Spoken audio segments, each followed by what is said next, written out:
आज है 18 अप्रैल। चलिए आज की करंट अफेयर पर बात कर लेते हैं। तो पहला प्रश्न ये है कि केंद्र सरकार के ग्रीन क्रेडिट कार्यक्रम के अंतर्गत अग्रणी राज्य कौन सा है। ऑप्शन है मध्य प्रदेश, दूसरा है महाराष्ट्र, तीसरा है तेलंगाना और चौथा है तमिलनाडु। तो इसका जो सही उत्तर है वो है ए, यानी कि मध्य प्रदेश। देख लीजिए, केंद्र सरकार की ग्रीन क्रेडिट कार्यक्रम के अंतर्गत प्रथम 3 राज्य मध्य प्रदेश, तेलंगाना तथा छत्तीसगढ़ हैं। ठीक है, ग्रीन क्रेडिट कार्यक्रम अक्टूबर 2023 से शुरू हुआ है।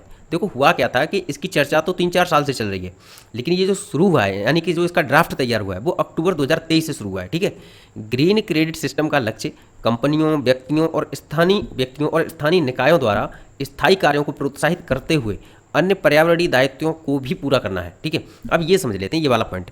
देखो मान के चलो कोई मिस्टर ए हैं और ये एक बिजनेसमैन है। ठीक है, और इनको शुरू करना है अपना एक बिजनेस, और इस ज़मीन में करना है।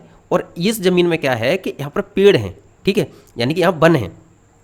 अब इनको क्या करना पड़ेगा, इसका डिफॉरेस्टेशन करना पड़ेगा, उसके बाद ही तो अपना कोई बिजनेस एस्टेब्लिश कर सकते हैं। और ज़रूरी नहीं बिजनेस ही एस्टेब्लिश करें, ये ऐसा कोई भी कार्य करें जिससे वन हटें, यहाँ से वनों को हटाना पड़े, तो वो कार्य इसके अंतर्गत सम्मिलित किया जाएगा। ठीक है, अब क्या होगा कि पहले क्या होता था कि अगर ये इस जगह पर जब कर रहे हैं, मान के चलिए कोई बिजनेस कर रहे हैं, तो यहाँ की पूरी लकड़ी जो है उसका रेट निकाला जाएगा। उसके अलावा वो फल के वृक्ष हैं या किसी के भी हैं, उन सबका एक प्राइस निकाला जाएगा और वो रेट निकाल करके किसको दिया जाएगा, गवर्नमेंट को। ठीक है, और गवर्नमेंट की अब जिम्मेदारी बनती थी कि इस पैसे का, जो यहाँ से पैसा आया है, इस पैसे का दूसरे किसी स्थान पर फॉरेस्टेशन कराए। ठीक है, यानी कि ऐसा ही वन दूसरी जगह पर निर्मित करवा दे। लेकिन गवर्नमेंट क्या करती थी, गवर्नमेंट ये करती थी कि पूरा का पूरा पैसा लिए बैठी रहती थी, कभी भी इसको यूटिलाइज नहीं करती थी। तो अब एक नया कार्यक्रम लाया गया है। इसके अंतर्गत क्या है कि चाहे कोई निजी व्यक्ति हो सकता है, कोई कंपनी हो सकती है, कोई एनजीओ हो सकता है, कोई भी हो सकते हैं, वो किसी भी ज़मीन पर जो उनकी खुद की ज़मीन हो, उस ज़मीन पर फॉरेस्टेशन कर सकते हैं। बात क्लियर हुई इतनी। फॉरेस्टेशन करने के बाद वो क्या कर सकते हैं कि मान के चलिए मिस्टर ए जो कि एक बिजनेसमैन है, उन्हें इस जगह पर, अगर मान के चलिए वही जो कि हमने अभी बात करी कि इन्हें इस जगह पर डिफॉरेस्टेशन करना है अपना बिजनेस एस्टेब्लिश करने के लिए, तो ये क्या करेंगे कि गवर्नमेंट को जो पैसा देते होते थे वो गवर्नमेंट को पैसा नहीं देंगे। वो किसको देंगे, वो ये पैसा इन लोगों को देंगे जिन्होंने फॉरेस्ट का एक कवर बना रखा है, और इनसे ये वाला फॉरेस्ट वाला एरिया ले लेंगे। ठीक है, अब यहाँ पर तो ये अपना बिजनेस एस्टेब्लिश कर देंगे और इसके बदले का जो फॉरेस्टेशन होगा वो इन लोगों से खरीद लेंगे। यानी जितना ये डिफॉरेस्टेशन कर रहे हैं उतना ही इन्होंने फॉरेस्टेशन खरीद लिया, अर्थात चीज़ें बराबर कर दी। ठीक है, लेकिन सवाल दूसरा उठता है कि मान के चलिए इन्होंने फॉरेस्टेशन कर दिया, लेकिन श्रीमान ए इन्होंने बिजनेस एस्टेब्लिश करा ही नहीं, यानी कि इनका फॉरेस्टेशन बिक ही नहीं रहा है। अब क्या होगा, ये तो घाटे में चले जाएंगे। तो इसकी गवर्नमेंट ने ये कहा है कि अगर तुमने फॉरेस्टेशन कर रखा है और अगर कोई तुमसे नहीं खरीद रहा, तो तुम इसकी लकड़ी बेच सकते हो, जो मना है वो उसका यूटिलाइज कर सकते हो। गवर्नमेंट आपसे कोई भी रोक टोक नहीं करेगी। ठीक है, इतनी बात समझ में आई। लेकिन एक चिंता का विषय है जो कि हमेशा उठाया जाता रहा है, वो ये कि ये वन थे जिनका उन्मूलन किया गया, ये एक वन थे। और वन का मतलब ये है कि इसमें बायोडाइवर्सिटी होगी, एक नीचे बेल होंगी, घास होगी, कुछ अलग इन्वायरमेंट होगा। लेकिन ये क्या है, ये पेड़ हैं, ये छोटी छोटी दूरी पर, ये इतनी इतनी दूरी पर पेड़ लगा दिए जाएंगे। तो पेड़ों में और वनों में अंतर तो है ही। यही कारण है कि जो पर्यावरणविद हैं उन्होंने क्या कहा है, उन्होंने कहा है कि जो सरकार है वो रिप्लेस कर रही है वनों को पेड़ों के द्वारा। ठीक है, ये बात समझ में आई। अब बढ़ते हैं आगे। तो अगला प्रश्न ये है कि इसरो ने कब तक अपने अंतरिक्ष मिशनों को मलबा मुक्त बनाने का लक्ष्य रखा है। ऑप्शन है 2029, 2030, 35 या 47। तो इसका जो सही उत्तर है वो है बी, यानी कि 2030। देखो, भारतीय अंतरिक्ष अनुसंधान संगठन यानी इसरो के अध्यक्ष एस सोमनाथ ने घोषणा की कि भारत का लक्ष्य 2030 तक मलबा मुक्त अंतरिक्ष का निर्माण करना है। एस सोमनाथ ने यह घोषणा बेंगलोर में 42वीं अंतर एजेंसी अंतरिक्ष मलबा समन्वय समिति की वार्षिक बैठक को संबोधित करते हुए की है। अब एक बार ना इस चित्र को देखो, ये 1957 की पृथ्वी देखो, इसके आसपास कुछ नहीं है। 2005 की देखो कितने सैटेलाइट बढ़ चुके हैं। लेकिन 2018 की देखो, इसके आसपास सैटेलाइट कितनी बड़ी मात्रा में हो चुके हैं, बिल्कुल मक्खियों की माफिक। और अब ये देखो 2030 में कि इतने अधिक सैटेलाइट होने की संभावना है। लेकिन एक समस्या है, जब बहुत ज़्यादा सैटेलाइट हो जाएंगे, पता है क्या हो सकता है कि मान के चलिए ये सैटेलाइट और ये सैटेलाइट टकरा गए। अब क्या होगा कि इनका जो मलबा होगा वो अन्य सैटेलाइट को भी नष्ट कर सकता है, और अगर अन्य सैटेलाइट में मलबा पहुंचा और इनको नष्ट हुआ इनमें से कुछ, तो इनका कचरा भी अन्य सैटेलाइट को नष्ट कर सकता है। यानी कि एक चेन रिएक्शन सी बन सकती है। और इससे पता है क्या, हमारा कम्युनिकेशन से लेके जीपीएस तक बहुत सारे जो सैटेलाइट हैं जो इनका हम डेली यूज करते हैं, वो सारे के सारे सैटेलाइट हो सकता है कि एक दिन नष्ट हो जाए। समझ में आ रहा है? पता है इस हाइपोथेटिकल सोच को क्या कहते हैं? इसे बोलते हैं केसलर सिंड्रोम। क्या बोलते हैं इसे? केसलर सिंड्रोम। ठीक है, समझ में आया? अगर जब भी आप आंसर राइटिंग करें और अगर आप अंतरिक्ष कचरे पर आंसर राइटिंग कर रहे हैं, तो आप याद रखना कैसलर सिंड्रोम को जरूर मेंशन करें। अगर आप इसको मान के चलिए अंतरिक्ष कचरे पर आंसर राइटिंग नहीं करके आप पर्यावरण पर अगर आंसर राइटिंग कर रहे हैं, ठीक है, पर्यावरण पर, तब भी आपको एक एग्जाम्पल के रूप में, ठीक है, इसको जरूर डालना है, ठीक है, ये बहुत महत्वपूर्ण है। अब देखो आगे ऐसा क्या है कि हमने ना एक कैसलर सिंड्रोम की यानी कि एक हाइपोथेटिकल जो फिनोमिना है उसकी हमने ना एक थोड़ा सा वीडियो लेके आए, ठीक है, इस वीडियो को देखो और देखो स्थिति कैसी बन सकती है। इसमें वॉइस नहीं आएगी, कॉपीराइट का इशू हो सकता है। ये दिखाया गया कि कैसे अंतरिक्ष में कचरा बहुत ज़्यादा बड़ी मात्रा में बढ़ सकता है। ये देखो, ये टकराए और ये देखो कचरा पूरे अंतरिक्ष में फैल गया। ऐसा हो चुका है एक बार, रूस और चाइना का सैटेलाइट टकरा चुके हैं। देखो अंतरिक्ष में कचरा ही कचरा है।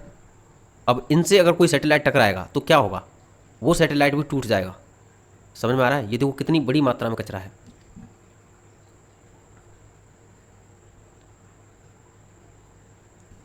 देख लीजिए, समझ में आया? अब चलो देख लो। देखो भारत ने ना 2035 तक स्वयं का अंतरिक्ष स्टेशन स्थापित करने का लक्ष्य रखा है। 2030 तक आपको पता चल गया कि क्या करना है, मतलब जो अंतरिक्ष है वो एकदम मुक्त करना है हमें। हमारे जितने भी प्रोग्राम होंगे अंतरिक्ष प्रोग्राम वो कचरा मुक्त होंगे अंतरिक्ष के लिए, ठीक है। अब देखो ये है अगला प्रश्न कि प्रोबा 3 मिशन के संदर्भ में विचार करें।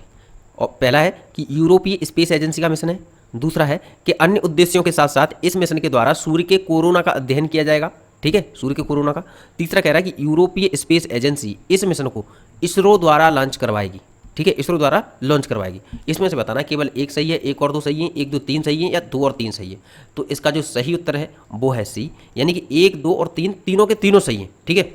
ये प्रोब 3 मिशन याद रखना, ये महत्वपूर्ण है, ठीक है, इंपॉर्टेंट है, ये याद रखना। यूरोपीय स्पेस एजेंसी का है और लॉन्च इसको भारत के द्वारा किया जाएगा, इसलिए इंपॉर्टेंट है। देखो भारत सितंबर 2024 में यूरोपीय स्पेस एजेंसी के प्रोबा 3 मिशन को लॉन्च करेगा। इसरो PSLV XL द्वारा इस मिशन को लॉन्च करेगा और भारत ने 2 सितंबर 2023 को अंतरिक्ष में सूर्य के अध्ययन के लिए आदित्य L1 एक सौर मिशन भेजा था, ये हमें पता ही है। अगले प्रश्न पर आ जाता है। अगला प्रश्न कह रहा है कि हाल ही में अपने गिरते जल स्तर से उत्पन्न समस्या के कारण निम्नलिखित में से किस शहर द्वारा वाटर राशनिंग शुरू किया गया है? सूरीनाम, मानागुआ, बोगोटा या ओटावा? तो इसका जो सही उत्तर है वो है सी, यानी कि बोगोटा। देखो हाल ही में कोलंबिया की राजधानी बोगोटा द्वारा अपने गिरते जल स्तर के कारण वाटर राशनिंग शुरू किया गया है। और वाटर राशनिंग क्या होता है कि वाटर राशनिंग के तहत सरकार द्वारा आमतौर पर अनावश्यक उद्देश्यों के लिए पानी का उपयोग पर रोक लगा दी जाती है और पानी की एक निर्धारित मात्रा की ही आपूर्ति की जाती है, ठीक है। देखो कोलंबिया ये है, यहाँ देख लो, ये साउथ अमेरिका है। साउथ अमेरिका का ये वाला क्षेत्र जो कि पनामा को जोड़ता है, ये क्या है? कोलंबिया है। और यहाँ पर अगर हम देख लें तो इसकी राजधानी क्या है? बोगोटा, जो इस स्थान पर लगभग मध्य में मान के चलिए है, ठीक है। इसके आसपास के देश देखना चाहे तो वेनेजुएला, और ये है पेरू, और ये है इक्वेडोर, और ये है कोलंबिया, ठीक है, जिसकी राजधानी बोगोटा है ही। देखो अभी जो हमने पढ़ा है बोगोटा के बारे में, अब यहाँ पर ये बताया गया है कि बोगोटा में अभी पानी की आपूर्ति कैसे होती है। ये मान के चलिए ये 70%, ये है पैरामूस, क्या बोलते हैं इसे? पैरामूस। इस चीज़ को याद रख लेना, ये बहुत महत्वपूर्ण है और चर्चा में भी रहा है और स्टैटिक का भी पार्ट है। ये जो वनस्पति है ना, ये वाली जो वनस्पति, ये पैरामूस है। क्या है ये? पैरामूस है। पता है इनका कार्य क्या होता है कि सर्दियों में जो कोहरा वगैरह होता है ना, ये उसको सोख लेती हैं अपने अंदर, ठीक है, एकदम स्पंज की तरह, और गर्मियों में खुद में से पानी बाहर निकालती हैं। तो यही कारण है कि इन वनस्पतियों के कारण ये जो पानी है ना, ये पानी कहाँ से आया? इन वनस्पतियों में से निचुड़ के पानी इकट्ठा हो गया यहाँ पर, ठीक है। तो जो बोगोटा है उसकी 70% पानी की आपूर्ति इन्हीं वनस्पतियों के द्वारा होती है, जो कि पैरामूस कही जाती हैं। समस्या क्या है? समस्या ये है कि जलवायु परिवर्तन के कारण ये जो पैरामूस हैं ये सूख रही हैं, यानी गर्मियों में जो पानी की आपूर्ति करती थी वो पानी की आपूर्ति लगातार कम हो रही है। ये है मुद्दा, और इसीलिए ये बोगोटा चर्चा में बना हुआ है और ये पैरामूस भी, ठीक है। दोनों चीज़ें याद रखनी है। देखो बोगोटा अपनी लगभग 70% जल आपूर्ति के लिए, पैरामूस जो कि इंडियन घास के मैदानों पर निर्भर है, ये काई युक्त पारिस्थितिकी तंत्र स्पंज की तरह काम करते हैं। बारिश और कोहरे से नमी ग्रहण करते हैं, फिर शुष्क मौसम के दौरान धीरे धीरे पानी छोड़ते हैं। जलवायु परिवर्तन के कारण उच्च तापमान पैरामूस को सुखा रहा है, ठीक है, समझ में आया? अगला देख लीजिए। अगला है कि क्रिस्टालिना जॉर्जीवा IMF के प्रबंध निदेशक के रूप में उनके दूसरे कार्य के लिए चुना गया है, ठीक है, क्रिस्टालिना जॉर्जीवा को। इनका प्रथम कार्यकाल कब शुरू हुआ था? ऑप्शन है 2016, फिर है 17, 18 या 19। तो इसका जो सही उत्तर है वो है डी, यानी कि 2019। क्रिस्टालिना जॉर्जीवा को 1 अक्टूबर 2024 से शुरू होने वाले 5 वर्ष के कार्यकाल के लिए अंतर्राष्ट्रीय मुद्रा कोष यानी IMF के प्रबंध निदेशक के रूप में पुनः नियुक्त किया गया है। और क्रिस्टालिना जॉर्जीवा बुल्गारिया की नागरिक हैं। उन्हें पहली बार 2019 में 5 साल के कार्यकाल के लिए IMF के MD के रूप में नियुक्त किया गया था। यहाँ पर एक प्रश्न लिख लो जो कि आपको कमेंट सेक्शन में देना है। किस में देना है? कमेंट सेक्शन में इसका उत्तर देना है। वो ये कि IMF की स्थापना कब हुई, क्या चीज़, स्थापना कब हुई और इसका हेडक्वार्टर कहाँ है। ठीक है, ये दो चीज़ें बतानी है आपको। बाकी अगर इसके बाद में जब भी IMF का वो आएगी, चर्चा आएगी, तो हम क्या करेंगे कि IMF को ना अंदर से समझेंगे, इसके पूरे स्ट्रक्चर को समझेंगे। ठीक है, अभी आपको ये बतानी है स्थापना और इसका हेडक्वार्टर। अब देखो आगे आ जाते हैं, बल्ला ने प्रश्न देख लीजिए। इंडोनेशियाई बैडमिंटन खिलाड़ी जोनाटन क्रिस्टी ने 2024 बैडमिंटन एशिया चैंपियनशिप के फाइनल में चीनी खिलाड़ी ली सी फेंग को हराकर एशियाई बैडमिंटन चैंपियनशिप जीत ली है। ठीक है, अब आगे ही है लॉरेंस बोंग, जो कि सिंगापुर के अगले प्रधानमंत्री होंगे, जो कि किसका स्थान लेंगे, ली सीन लूंग। ठीक है, आगे कह रहा है कि विजडन, ये क्या है, एक संस्था है, इसके द्वारा जारी जो अग्रणी पुरुष तथा महिला क्रिकेटर में क्रमशः ऑस्ट्रेलियाई कप्तान पैट कमिंस तथा इंग्लैंड की क्रिकेटर नेट साइबर ब्रंट को चुना गया है। समझ में आया, विजडन के द्वारा। और अहमद अब्दुल्ला अल अहमद अल सबा को कुवैत का नया प्रधानमंत्री नियुक्त किया गया है, ये भी याद रखना है। ये पूरा का पूरा नाम याद नहीं रखना है, बस ऐसे याद रखिए कि अल अहमद अल सबा ये कहाँ से थे, कुवैत से रिलेटेड हैं। ठीक है, क्योंकि अगर उन्होंने उधर सारे के सारे नाम दे दिए मिडिल ईस्ट के नाम, तो फिर आप कन्फ्यूज हो जाएंगे, इसलिए कुवैत याद रखिए। अब एक है कि चर्चा में रहा शब्द श्रिंकफ्लेशन क्या है। तो देखो इसमें क्या है कि इसमें किसी उत्पाद की रिटेल प्राइस में कोई कमी किए बगैर उस उत्पाद की साइज को कम कर दिया जाता है। यह एक हिडन इन्फ्लेशन का उदाहरण है। नहीं समझ में आया, मुझे लगता है अभी तक समझ में आ गया होगा, लेकिन एक एग्जांपल लेके देख लेते हैं। देखो ये है पार्ले जी, आप सभी ने इसको खाया होगा। और ये क्या है कि 5 रुपये में पहले इसमें से 8 बिस्किट निकलते थे। ये पता है सभी को या नहीं, पता ही होगा लगभग। पहले इसमें 5 रुपये की में 8 बिस्किट निकलते थे, लेकिन उसके बाद क्या हुआ कि आज प्रेजेंट में जो पार्ले जी आ रही है उसमें 5 रुपये की पार्ले जी में सिर्फ 6 बिस्किट निकलते हैं। समझ में आया, यानी कि कई सालों के अंतराल के बावजूद जो बिस्किट थे, बिस्किट की संख्या कम कर दी है, लेकिन पैकेट का जो रेट है वो 5 रुपये ही है।